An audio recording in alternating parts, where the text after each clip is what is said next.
जिसको लघुत्तम समापवर्तक और महत्तम समापवर्तक भी कहते हैं। हिंदी में लोग नॉर्मली इसे लासा और मासा के नाम से जानते हैं। सबसे पहले आइए हम बात करते हैं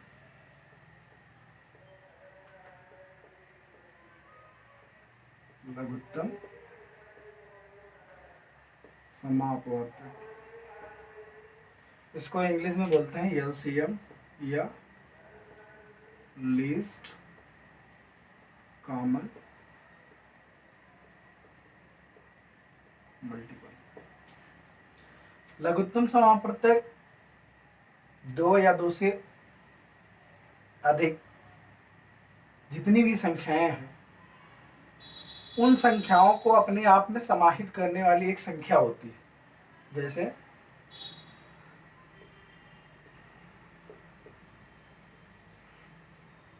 25 और 30 दो अंक हैं।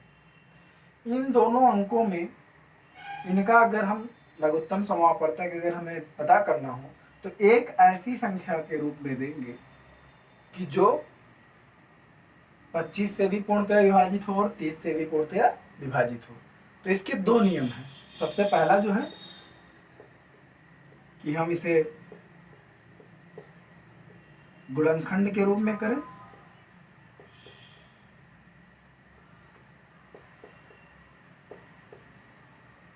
और दूसरा ये है कि हम भाग विधि से इसे करें। गुणनखंड विधि क्या है? गुणनखंड विधि में सबसे पहले क्या करते हैं, जैसे 25 है, 25 के फैक्टर्स कर लेते हैं 5 × 5। 30 के फैक्टर कर लेते हैं तो 2 × 5 × 3।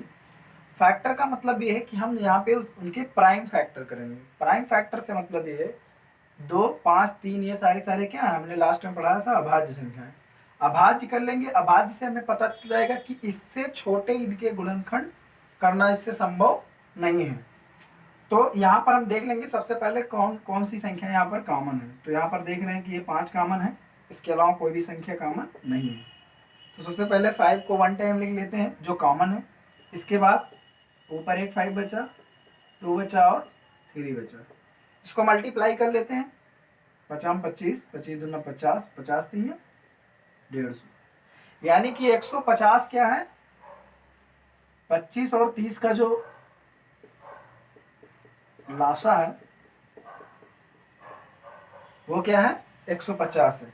अब अगर हम यहाँ से चेक करना चाहें तो 25 से अगर डिवाइड करेंगे तो 150 पूर्णतः विभाजित हो जाएगा, और अगर 30 से डिवाइड करेंगे तो भी ये पूर्णतः विभाजित हो जाएगा।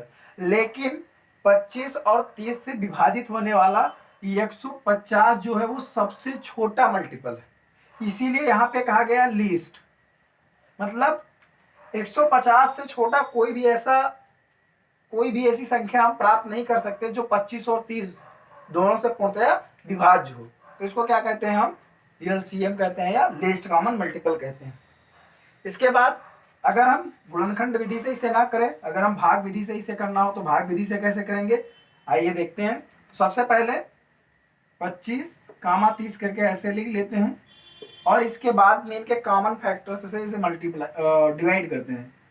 जैसे यहाँ से हम 2 से डिवाइड कर रहे हैं, 25 पूर्णतः विभाजित नहीं होगा तो 25 को ऐसे ही लिख लेते हैं। 30 होगा तो 15 जो इसका भागफल है, भागफल को यहाँ लिख लेते हैं। फिर इसके बाद में 3 से तो 25 नहीं डिवाइड होगा, लेकिन ये 3 × 5 = 15। फिर 5 से करेंगे, 50 25, 5 × 1 = 5।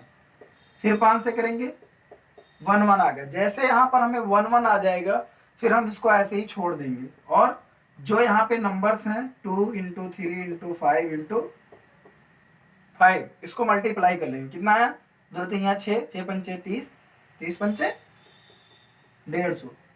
तो हम क्या देखते हैं कि चाहे हम गुणनखंड विधि से इसे सॉल्व करें और चाहे भाग विधि से सॉल्व करें, दोनों में जो हमें उत्तर है वो समान प्राप्त होगा। तो ये लघुत्तम समापवर्तक है, लीस्ट कॉमन मल्टीपल।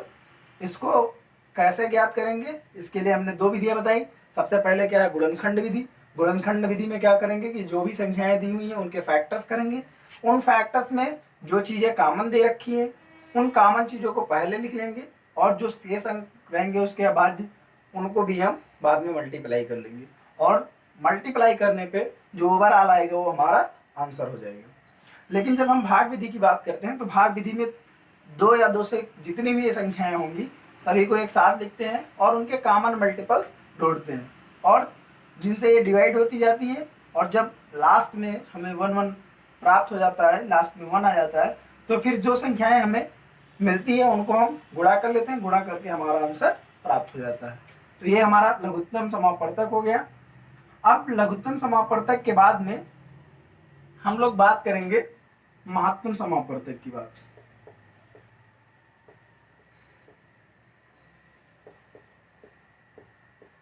महत्तम समापवर्तक को इंग्लिश में बोलते हैं HCF।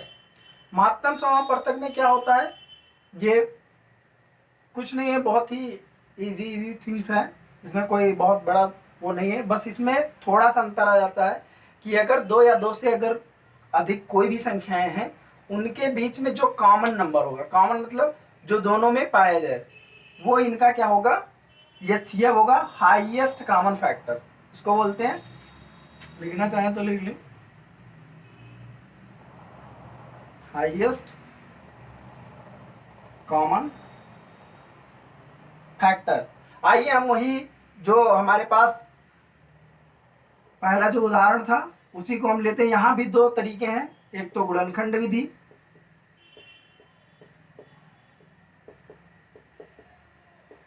और दूसरी जो है हमारी भाग विधि। उदाहरण के तौर पर हम लोग फिर से एग्जाम्पल लेते हैं 25 और 30 का। सबसे पहले इसको हम क्या करते हैं, गुणनखंड विधि से करेंगे। गुणनखंड विधि से क्या देखते हैं कि 25 का जो मल्टीपल है वो 5 × 5 है और 30 का 5 × 6 है। अब पता है कि 6 जो है वो क्या है, कॉमन नहीं है, तो इसको ऐसे लिख लेते हैं। अब इनका जो HCF होगा वो क्या होगा, जो यहाँ पे कॉमन मिल रहा है। कॉमन क्या मिल रहा है, दोनों में केवल 5 कॉमन मिल रहा है, यानी कि 25 और 30 इन दोनों में जो कॉमन है वो क्या है, 5। यानी कि 5 वो सबसे बड़ी संख्या है जिससे 25 और 30 दोनों पूर्णतया विभाजित हो सकते हैं। हाईएस्ट कॉमन फैक्टर क्या है, हाईएस्ट कॉमन फैक्टर 5 है, किसका, 25 और 30 का, केवल इसी केस में। 5 से बड़ा यहाँ पर कोई भी आप कॉमन फैक्टर 25 और 30 के बीच में नहीं प्राप्त कर सकते जिससे कि 25 और 30 पूर्णतया विभाजित हो गया। आइए हम भाग विधि के द्वारा भी चेक करते हैं। भाग विधि में क्या है, यहाँ पे 25 लिखते हैं, 30 लिखते हैं, जैसे नॉर्मल भाग करते हैं 1 टाइम ले जाएंगे, कितना आएगा, 5 आएगा, फिर 5 से डिवाइड करेंगे, जो यहाँ पर शेषफल बचेगा तो यहाँ पर जो जिसे हम भाग कर रहे हैं उसको यहाँ ले आएंगे, तो 5 को 5 टाइम्स ले जाएंगे, क्या आ गया, कट गया, 0 आ गया। जब यहाँ पर शेषफल 0 आ जाएगा या समाप्त हो जाएगा तो जो लास्ट का जो हमारा भाजक होगा वो हमारा क्या हो जाएगा, HCF हो जाएगा, या हमारा महत्तम समापवर्तक या मासा हो जाएगा। तो देखते हैं कि दोनों केस में क्या है कि हमें उत्तर जो है वो समान प्राप्त हो रहे हैं। तो आई थिंक कि आप लोगों को समझ में आ गया होगा। सबसे पहले आपको LCM बताया, LCM भी 2 तरीके से होता है। सबसे पहले कि एक तो उसकी गुणनखंड विधि है, दूसरी भाग विधि है। सेम केस में महत्तम समापवर्तक के बारे में बताया। महत्तम समापवर्तक क्या है, कुछ नहीं है, बस उसमें जो कॉमन है 2 या 2 से अधिक संख्याओं में वो क्या होगा, उसका महत्तम समापवर्तक होगा। इसके भी 2 तरीके हैं, एक तो गुणनखंड विधि और दूसरी भाग विधि। ये तो केवल संख्याओं के लिए था कि 25 है, 30 है, 50 है, 1000 है, 1000 है। एक आध एग्जाम्पल और हम लोग देखते हैं, फिर इसके बाद में नेक्स्ट चीज के बारे में सीखेंगे। तो एक एग्जाम्पल लेते हैं कि मान लीजिए कि यहाँ पे ले रहे हैं 2500, 2700, इनका LCM और HCF दोनों फाइंड करते हैं। ठीक, सबसे पहले हम लोग ज़्यादा मैक्सिमम क्या है कि गुणनखंड विधि से ज़्यादा प्रायोरिटी देंगे कि भाग विधि से ही करें, जिससे कि चीज़ें हमारे लिए आसान होंगी। 2500 से करते हैं, 2700 और 7500। यहाँ पे देख लें सभी में 100 का हमारे पास क्या है, कॉमन है, तो हम 100 से ही डिवाइड कर देते हैं। कितना है, 25, 27 और 75। फिर क्या देखते हैं कि यहाँ पे 5 का ज़्यादा 5 क्या 25 ही है, दिख रहा है 25 बन जाए 25, 27 और 3, फिर 3 से करते हैं 1 9 1। अब 9 है तो 9 को एक ही बार में ले जा करके यहाँ पे 1 1 1 कर सकते हैं। तो यहाँ पर हम देखते हैं कि जो इसका एलसीएम है वो कितना आया 100 मल्टीप्लाइड बाई 25 इंटू 3 इंटू 9। इसको हम मल्टीप्लाई कर लेते हैं, कितना आएगा 25 7500 मल्टीप्लाइड बाई 9 900 9 5 45 9 7 63 और 4 67, यानी कि 67,500 वो संख्या है जिसको 2500 2700 या 7500 इनसे विभाजित करने पर ये पूर्णतया ये संख्या विभाज्य हो जाएगी और इन तीनों संख्याओं से विभाज्य होने वाली इससे कोई छोटी संख्या प्राप्त नहीं की जा सकती है। आइए हम इसके बाद में, चूंकि हमने वहां पर केवल 2 अंकों का पढ़ा था, यहाँ पे 3 अंक है, उनको हम भाग विधि से देखते हैं कि उसका एचसीएफ क्या होगा।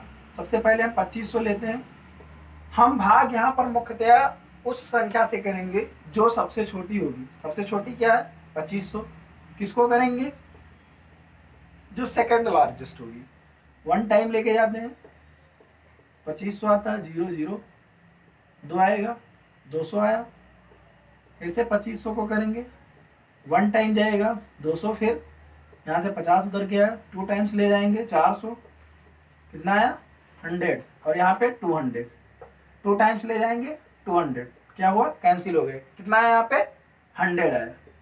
अब 100 से हम डिवाइड करके देखते हैं किसको 7500 को, तो 7 टाइम्स ले जाएंगे 700 50 हो गया, 5 टाइम्स ले जाएंगे 500, यानी कि यहाँ पे इसका जो हाईएस्ट कॉमन फैक्टर है वो कितना आया 100 आया।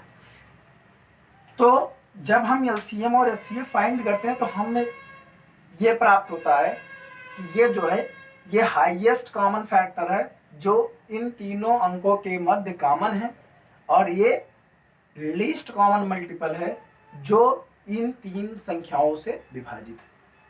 आइए हम लोग इसके बाद भिन्नों का अगर लासा और मासा हमें ज्ञात करना हो, अभी तक तो हमें नंबर्स का तो पता चल गया, लेकिन इसके बाद में आता है भिन्नों का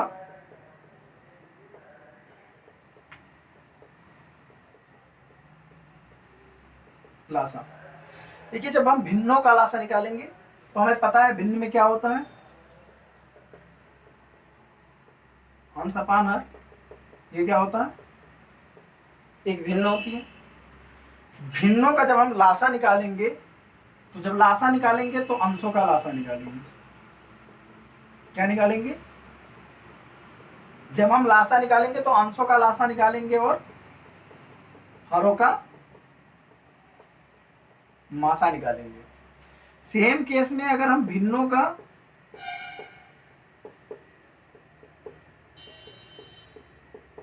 मासा निकालेंगे तो अंशों का क्या निकालेंगे मासा निकालेंगे और हरों का लासा निकालेंगे। इससे एक बात ये जाहिर होती है कि जब भी आपको भिन्नों का अगर लासा चाहिए अंश का आप लासा निकालिए, जो दूसरा है उससे आप डिवाइड कर दीजिए। जब भिन्न का मासा हम निकाल रहे हैं तो अंश का मासा लेंगे और जो दूसरा है उससे डिवाइड कर देंगे। आइए एक एग्जांपल लेते हैं, एक एग्जांपल की मदद से हम लोग समझते हैं। 3/4 5/7 6/8, इसका एलसीएम और एचसीएफ फाइंड करना है।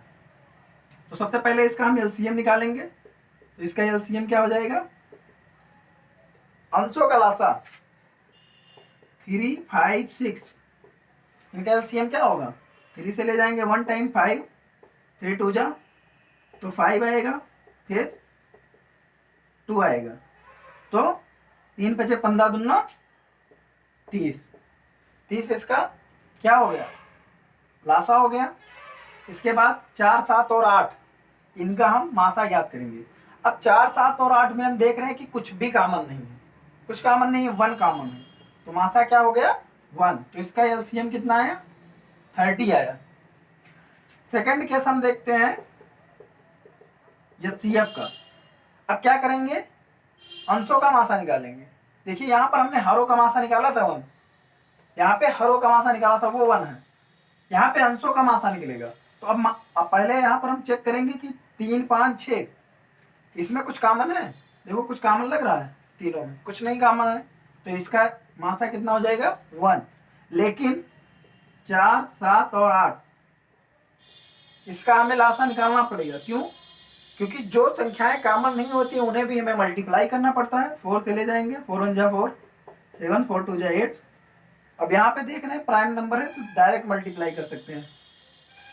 4 7 28 2 56, 1/56, यानी कि इसका एचसीएफ हो गया 1/56 और एलसीएम हो गया 30। सो ये चीजें हमें पता चल गई एलसीएम और एचसीएफ में। अब आइए हम इसके कुछ अभ्यास प्रश्नों को यहाँ पर बेसिक्स की क्लास में हल करेंगे कि कुछ प्रश्न कैसे पूछे जाते हैं, और उसके बाद में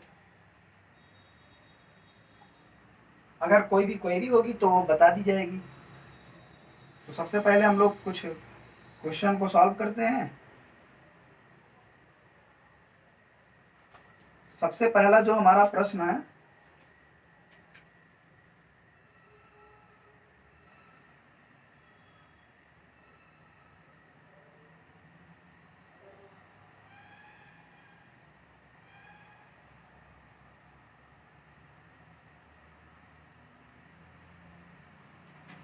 प्रश्न लिख लीजिए।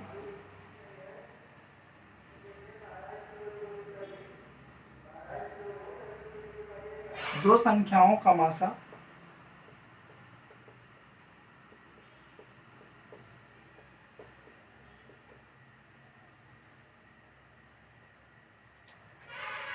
व लासा 12 और 2448 है।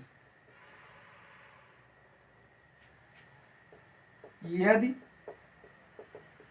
संख्याओं का अंतर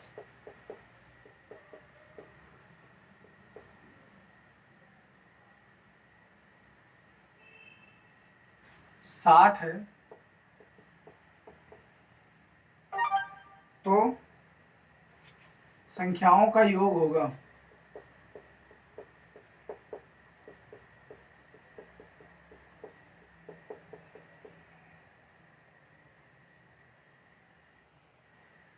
तो आइए सबसे पहले हम मान लेते हैं यहाँ पे कि संख्याओं का लासा और मासा में दिया हुआ है, संख्याओं का अंतर दिया हुआ है। मान लीजिए कि वो संख्याएं क्या है, यहाँ पे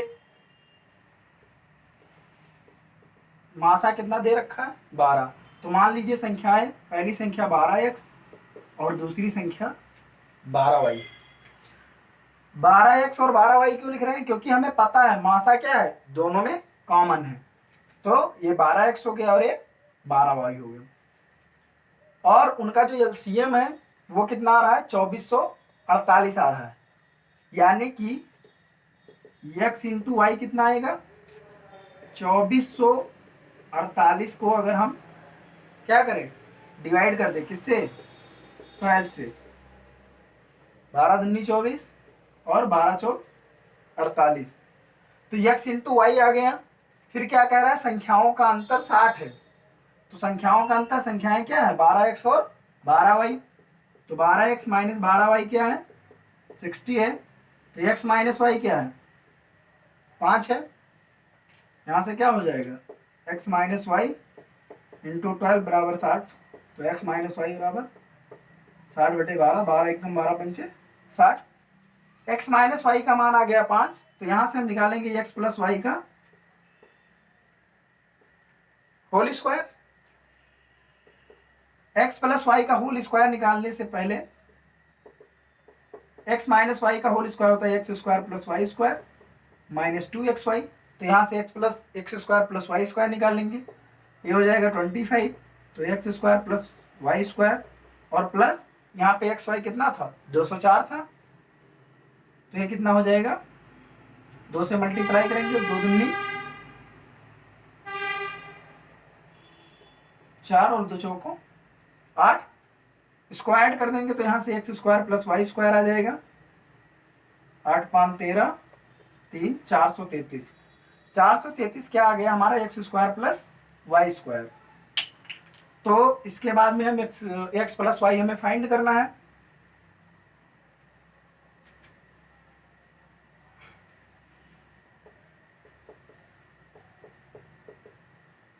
तो x square plus y square कितना हो गया, और प्लस 2xy, तो ये हो गया हमारा 433 प्लस हमारे पास कितना है 2xy 408।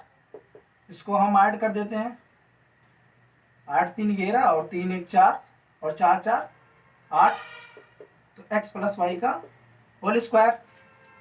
अब 841 है, 841 हम देखते हैं कि किसके पहाड़े में आता है। तो अगर हम 29 का स्क्वायर करें तो ये हो जाएगा 9 9 81 8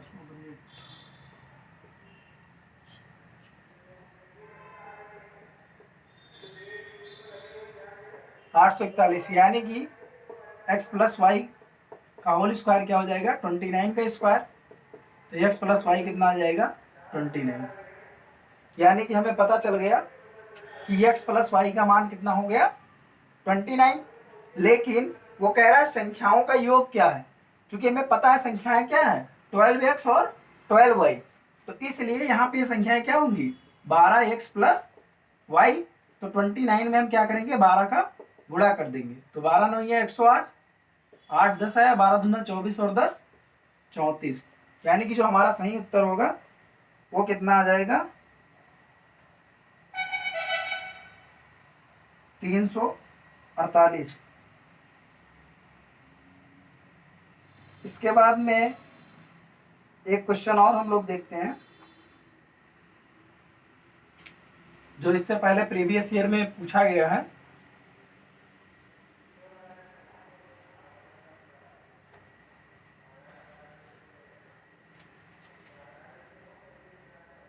प्रश्न यह है कि दो अभाज्य संख्याओं का गुणनफल 1117 है, तो उनका एलसीएम होगा।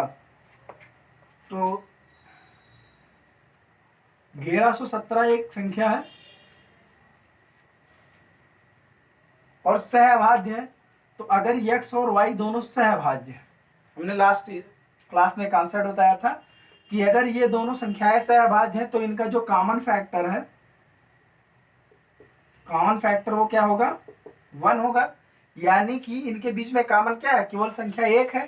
तो अगर इनके बीच में 1 है तो यानी कि उनका x इंटू वाई क्या होगा भाई, एलसीएम इंटू एचसीएफ होता है।